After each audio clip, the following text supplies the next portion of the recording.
మీకు సితారా production house మా ఇల్లు ఇంకా అది. మీ ఇల్లు, మీ ఇంట్లో మీ పెద్ద మనిషి గట్టిగానే మాట్లాడుతున్నాడు మీడియాపై, వీటి మీద నీ అభిప్రాయాలు? అభిప్రాయం అంటే ఇప్పుడు వంశన్న గురించి మనకు తెలిసిందన్న, వంశన్న మెంటాలిటీ అనే ఏదన్నా. ఐ థింక్ వంశన్న మాట్లాడింది నేనైతే అగ్రీ చేస్తానండి ఒక విషయం about the reviews or whatever. ఎందుకంటే ఇప్పుడు ఫర్ ఎగ్జాంపుల్, ఎందుకంటే నేను అది ఆ రోజు ఎక్స్పీరియన్స్ అయ్యాను ఫస్ట్ డే. ఎలాగా? వంశన్న ఎక్స్పీరియన్స్ అయింది, అన్న మాట్లాడింది ఇది. మార్నింగ్ కొన్ని రివ్యూలు వచ్చాయన్న. నేను ఫస్ట్ షో వెళ్ళలేకపోయాను, మన ఫంకీ షూట్ లో ఉన్నాను. ఓకే. సో ఫుల్ టెన్షన్ ఎలా ఉంటుంది మనకు తెలుసు.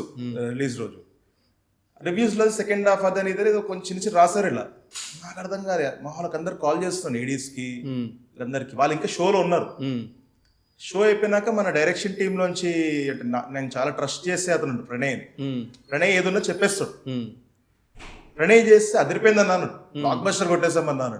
మళ్ళీ అదేంటి ఇలా రివ్యూలో అంటే ఏం రివ్యూ అన్నారు, సెకండ్ హాఫ్ ఇలా అంటే సెకండ్ హాఫ్ ఎంజాయ్ చేస్తున్నారు అన్నాను. నేను నైట్ వెళ్ళాను మన థియేటర్కి, శ్రీరాములు థియేటర్కి వెళ్ళాను. నేను అసలు సెకండ్ హాఫ్ అసలు అంత ఎంజాయ్ చేయడము, లాస్ట్ చూసి తెలుసుకోరు కామెడీ సినిమా అంత ఎంజాయ్ చేస్తారన్న. పడి మన సునీల్ గారి ఎపిసోడ్స్ అయినా, మళ్ళీ ఫాదర్ ఎపిసోడ్స్, మళ్ళీ బాయ్స్ కూర్చుని ఎపిసోడ్స్, ఇవన్నీ కూడా చైర్ల మించి పడి నవ్వారట. నేను చూసాను, నేను చైర్ల మించి పడి నవ్వారు ఒక సీన్ కి అయితే. అదే. సో అప్పుడు నాకు అర్థమైంది, ఓహో ఇదంతా కాదు, ఆడియన్స్ మాత్రం ఎంజాయ్ చేస్తున్నారు. ఈ రాయడము ఇదంతా కూడా నాకు అసలు ఇంకా ఐ థింక్ ఇంకా పట్టించుకోద్దేమో అనిపించింది నాకు ఒక పాయింట్ తర్వాత. Actually unless I have to add this, ఎందుకంటే పట్టించుకోద్దు అంటే unless it is from experience journalist are అంటే ఆ హోదా ఉన్న జర్నలిజం కి ఒక వాల్యూ ఇచ్చి రెస్పెక్ట్ చేసే వాళ్ళు, అంటే స్ట్రైట్ గా నేను జర్నలిజం ని ఫాలో అయ్యి రివ్యూ రాస్తున్నా వాళ్ళ రివ్యూస్ ఈ పట్టించుకుని నాకు అర్థమైంది. ఆ రోజు నాకు పర్సనల్గా అర్థమైంది. ఓకే. కానీ మేము కూడా రివ్యూస్ చెప్పాం కదా, మరి చెప్పానండి. మీ రివ్యూ చూసాను నేను. మీరు ఇప్పుడు నా ముందు ఉన్నారని కాదు కానీ మీకు ఫోన్ లో కూడా చెప్పాను, కాల్ చేశాను. అవును, మీరు ఎగ్జాక్ట్ ఉన్న రివ్యూ ఉన్నట్టు ఇచ్చారన్న. అదే నాకు అదే అనిపించింది మూవీ గురించి. And the movie work. After అదే ఆ మూవీ వర్క్ అయిన దాని గురించి కూడా ఆఫ్టర్ 10 days. కరెక్ట్. ఇప్పుడు డిస్కషన్ ఎందుకు? అది ఇప్పుడు ఎట్లాగూ రెగ్యులర్ ప్రొడ్యూసర్, సంవత్సరానికి 5-6 సినిమాలు చేసే ఒక ప్రొడ్యూసరు అనవసరంగా మీడియాతో గొడవలు పెట్టుకుంటున్నాడు అనే ఫీలింగ్ బయట మాట్లాడుకుంటున్నారు. Okay okay okay. అంటే నీకు సంబంధమే లేని విషయం, బట్ మీరు చేసిన ఒక సినిమాకి సంబంధించి డిస్కషన్ జరుగుతుంది కాబట్టి నేను మాట్లాడుతున్నాను. ఇప్పుడు దీనికి సంబంధించి నాగవంశీ మాట్లాడుతున్న దాని గురించి మీ టీం ఏమనుకుంటున్నారు? డెఫినెట్లీ ఇన్ సపోర్ట్ అని. ఎందుకంటే వంశన మాట్లాడేది కూడా మేమందరం ఫీల్ అయింది. సో ఇట్స్ మీరందరూ జెన్యున్ గా ఫీల్ అయిందా ఆయన నేనైతే ఆయన? ఎందుకంటే I can't talk for others because I don't know. నేను జెన్యున్ గా ఫీల్ అయింది ఏంటంటే, అంత ఎంజాయ్ చేసే సినిమా గురించి ఎందుకు రివ్యూలు రాశారు అని అది నాకు అనిపించింది. ఇప్పుడు మీరు రివ్యూ చెప్పారు ఒకటి, మీరు ఏం చేశారు, ఈ ఫిలిం ఇలా ఉంది, ఇది ఉంది, పార్ట్ 1 ఇలా ఉండే, పార్ట్ 2 ఇలా ఉంది, కామెడీ ఇక్కడ బాగుంది, ఈ క్యారెక్టర్స్ బాగున్నాయి. మీరు ఒక డైసెక్షన్ అది అంటే మీకు అనిపించింది. అండ్ ఇప్పుడు ఆడియన్స్ లవ్ చేసే ఫిలిం లవ్ చేయట్లేదు అని చెప్పడం వాట్ ఎవర్, అది రాంగ్ అనిపించింది నాకు. బికాస్ నేను టెన్షన్ పడ్డా అన్న మార్నింగ్ అంతా. అదే. సో నాకు పర్సనల్ ఎఫెక్ట్ అయ్యాను నేను.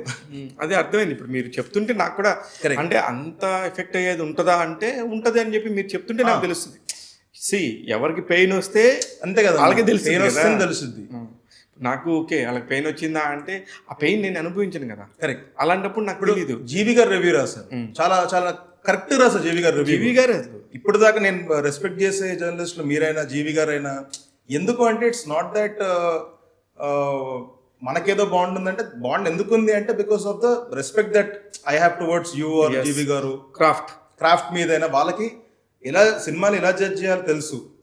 ఇక్కడ నాగవంశీ గారు ఏ పర్టికులర్ పర్సన్స్ గురించో పేర్లు పెట్టి అంటే తప్పులేదు, కానీ ఇతనికి ఎవరెవరు అన్యాయం చేశారో వాళ్ళు చేయటం తప్పులేదు, కానీ ఎంటైర్ మీడియా సిస్టమ్ అంటాం అనేది ఎంతవరకు కరెక్ట్ అని మీరు అనుకుంటున్నారు? ఐ థింక్ అంటే వంశన డైరెక్ట్ గా చెప్పకపోయినా ఇండైరెక్ట్ గా చెప్పారు కదా. అయితే చెప్తుంది ప్రాబ్లం ఇదే. Okay, this is not a cinema. Okay, ఇది మీరు పబ్లిక్ లైఫ్లోకి వచ్చినప్పుడు as a media is also చాలా, అలాంటి వాళ్ళు 100 మంది సూపర్గా ఉందని చెప్పి రాసుకున్నాం. తర్వాత కూడా వీళ్ళు చాలా కలెక్షన్స్ తీసుకొస్తున్నారని, లేకపోతే మీరు 50 కోట్లు వస్తేనో 70 కోట్లు వచ్చిందంటేనో ట్వీట్లు వేసాం. అంటే మేము అబద్ధం చెప్పినట్టు కాదు కదా, మేము ప్రొడక్షన్ హౌస్ని సపోర్ట్ చేసినట్టే కదా. వీఆర్ ఆల్సో జర్నలిస్టులు కదా. జర్నలిస్టులు అందరిని ఎందుకు తిడుతున్నారంటున్నా నేను, నా పాయింట్ అది. Okay okay. అంటే టు బి ఆనెస్ట్, ఇప్పుడు నేను I don't think I'm in a position to comment on what వంశన్న చెప్పింది. ఎందుకంటే అతను డెఫినెట్లీ దీనికి ఆన్సర్ వంశాన్ని ఇస్తారు నెక్స్ట్ వచ్చి, ఇఫ్ బికాస్ ఐఎమ్ షూర్ లేదు మీరు డెఫినెట్గా చెప్పండి. మీరు డెఫినెట్గా మీరు కనుక వంశీ గారిని కలిస్తే నేను ఇలా పలానా శివమల్లాల్ అనే ఒక జర్నలిస్ట్ దగ్గరికి వెళ్ళినప్పుడు he rise the question like this. ఈ క్వశ్చన్, ఈ పర్టికులర్ క్వశ్చన్ మాత్రం అతను మాట్లాడాడు. చాలా మంది మీకు సపోర్ట్ చేసి చాలా మంది బాగుందని చాలా మంది చేస్తే వాళ్ళు మనుషులు కదా, వాళ్ళు జర్నలిస్టిక్ ఫెటర్నిటీలో ఉన్నారు కదా, వాళ్ళు ఎందుకు తక్కువ అయ్యారు అనే ఒక పాయింట్ అని అడుగుతున్నారు. మీరు చెప్పేది ఏదో డైరెక్ట్ గా ఫైట్ కి దిగేశారు. కరెక్ట్. దిగినప్పుడు కరెక్ట్ గా ఇదే ఫైట్ నాదే అని చెప్పి చెప్తే అయిపోతుంది కదా. బట్ ఐ థింక్ మీకు వంశన గురించి తెలుసు, చాలా straight forward person. Yes.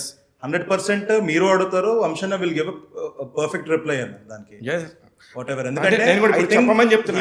he didn't intend to it to be for everyone, but అది అలా ప్రొజెక్ట్ అయి ఉండొచ్చు because of not taking a particular name or అంటే ఇదే వీళ్ళ వల్లనే హర్ట్ అయ్యాను నేను అంటే చెప్పాలి. అంటే డిస్కషన్ చేసుకున్నప్పుడు దెన్ వాళ్ళ పేర్లు చెప్పేస్తే మిగతా వాళ్ళు 98 మంది ఫీల్ అవ్వరు, హర్ట్ అవ్వరు.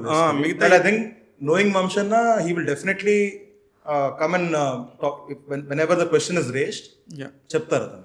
అంటే ఏం లేదు, ఇక్కడ మీడియా అయినా ప్రొడక్షన్ హౌస్ అయినా విన్ విన్ సిచ్యువేషన్, అంతే కదా, కోఎగ్జిస్టెన్స్లోనే పని చేసుకోవాలి. కరెక్ట్. ఇప్పుడు దానికి పోయి అంటంటలో ఇప్పుడు ప్రాబ్లం ఏమవుతుందంటే ఈయన ఎవరో ఇద్దరు అన్న సంగతి మాకు తెలుసు, బయట ప్రపంచానికి తెలియదు. కరెక్ట్. కానీ బయట ప్రపంచం మొత్తం కూడా ఈ జర్నలిస్టులు అందరూ కలిసి ఏదో చేశారనుకుంటున్నారు. రైట్. అందరి మీద బ్లేమ్ వస్తుంది. కరెక్ట్. అప్పుడు మీ పిఆర్ తప్పేం లేదు, మీ ప్రొడక్షన్ హౌస్లో మీరు మాట్లాడే దానిలో క్లియర్గా మాట్లాడితే సరిపోతుంది అంటున్నాను. Okay okay okay okay. I'm just a suggestion. Right. Whatever it is. Then ఇప్పుడు మిమ్మల్ని ఇంటర్వ్యూ చేయటం కూడా ఒక జర్నలిస్ట్గా నువ్వు మ్యాట్ టీమ్ని ఎలా ఇంటర్వ్యూ చేస్తావు అనే మాట నాకు రాకూడదు. ఓకే. నా పాయింట్ మీకు చెప్తున్నా. రైట్ రైట్ అర్థమైంది. మా ఫెటర్నిటీలో అంటారు, మనం ఒక కులంలో ఒక డెఫినెట్లీ ఒక ఊర్లో అండ్ ఒక వీధిలో ఉంటున్నప్పుడు ఆ వీధి అంతా కూడా మనం రెస్పెక్ట్ చేయాలి. అవును.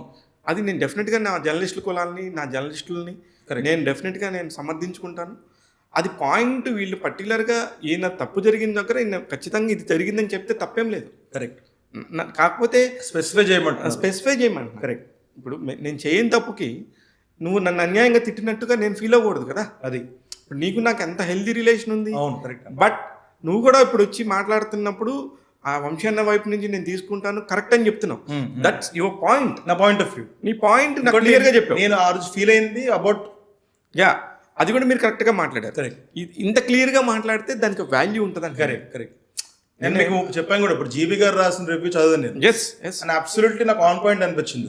I respect him. Last 25 years గా జీబీ గారిని నా కళ్ళతో ఆయన ఎంగేజ్ లో ఎంత కష్టపడేవారో. ఫ్లాపీలు ఉంటాయి కదా. అవును. ఫ్లాపీలతో ఒక ఫోటోని కాపీ చేసి ఐడిల్ బ్రెయిన్ లో పెడితే ఆ రోజు చూసిందే నిజమైన రివ్యూ లాగా ఫీల్ అయ్యి, ఆ నిజమైన ఫోటో లాగా, నిజమైన ఆర్టికల్ లాగా ఫీల్ అయ్యేవాళ్ళు. రైట్. కరెక్ట్.